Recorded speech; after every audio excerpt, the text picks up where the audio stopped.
This segment is sponsored by Feed More. Well, if you aren't already familiar with the annual Boy Scouts food drive, it's as easy as 1, 2, 3. The Scouts deliver brown paper bags to neighborhoods across our region. You fill them up with non-perishable items, and the Scouts pick the bags up and deliver the donations to Feed More. Chief Development Officer Tim McDermott and Todd Martin, Deputy Scout Executive at the heart of Council of Boy Scouts, are here to share how the drive has made a significant impact throughout the years. It's great to see you, gentlemen. Great to be here, thanks. It's the Heart of Virginia Council for the Boy Scouts of America, right here in our community. And you know what? The bag already arrived on my doorstep, and I knew it was the time of year to start focusing on making an impact. Tim, tell me about hunger in Central Virginia. We work with Feed More through the year. We know this is an issue, but it's more than we realize. It's a year-round issue, but we're certainly ecstatic to have the Boy Scouts. We're in our 29th year of this collaboration. It's been a wonderful collaboration. Last year, the Scouts raised about 184,000 pounds of food for us through this drive. We serve benefits about 200,000 people in Central Virginia. We cover a 34 city and county territory that goes down to the Carolina line, up to the Northern Neck, and east to west from Louisa to James City counties. About 53,000 of those people in that area that are food insecure are children. It's 1 in 7 of our neighbors. So it's a big problem that the Scouts and an awful lot of people across the Richmond area and throughout Central Virginia help us cover every single year. It's a big footprint and a lot of people to support. And food insecure, when you're defining that, means?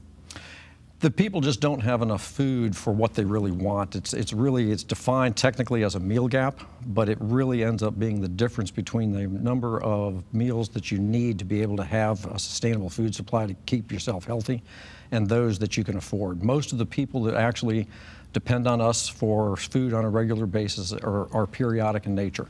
They'll use us for maybe 7 months out of a year. They're episodic. They're really the working poor that either don't have full employment or are cobbling together a couple different part-time jobs to cover that, but they just don't have all the food they need. They've got health issues because of that. About 60% of our clients end up reporting that they are choosing on a regular basis, regular being defined as weekly, between buying food or paying for medication, paying for housing, paying for transportation. And food is often the expense that they tend to discount because they've got to pay the other things, which means that some members of their family, some of the children, then are not getting nutritious food. So Feed More is filling in that gap for all people at any given time. It's really an emergency need. Yeah, and that requires the support of the community and, of course, the Boy Scouts to make this happen. Todd, the bags went out on Saturday. What is it that will happen? What are you hoping to collect? Right, so we collected about 184,000 pounds of food this year. Last year, we want to collect 200,000 pounds this year. The Scouts delivered bags on Saturday. They'll return to the same neighborhoods to collect bags this year. They'll take them to area collection sites, and then those trucks will go to Feed More. And we want to collect as much food as possible. We've been doing this food drives since 1988, and what it teaches the boys is a sense of service and being a member of their community, and that we need to help our neighbors out. We need to help each other out.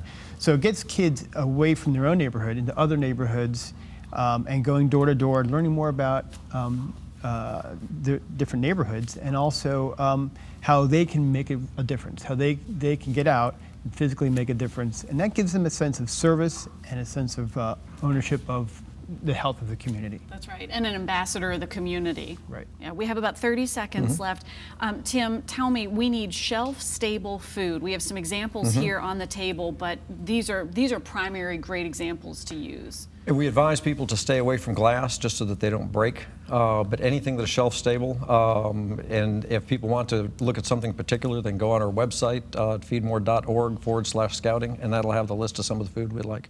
Stuff. We'll share some information. Thank you, gentlemen. Thank you. Remember to place your bags on your front porch by 9:30 a.m. Saturday, November 5th. That's this weekend for pickup. Donations will be distributed through Feed More's Central Virginia Food Bank. If you didn't receive a bag but you wish to participate in the drive, you're encouraged to drop off donations at any town bank location, Feed More, or the Heart of Virginia Council of the Boy Scouts headquarters. For everything you need to know, feedmore.org/scouting.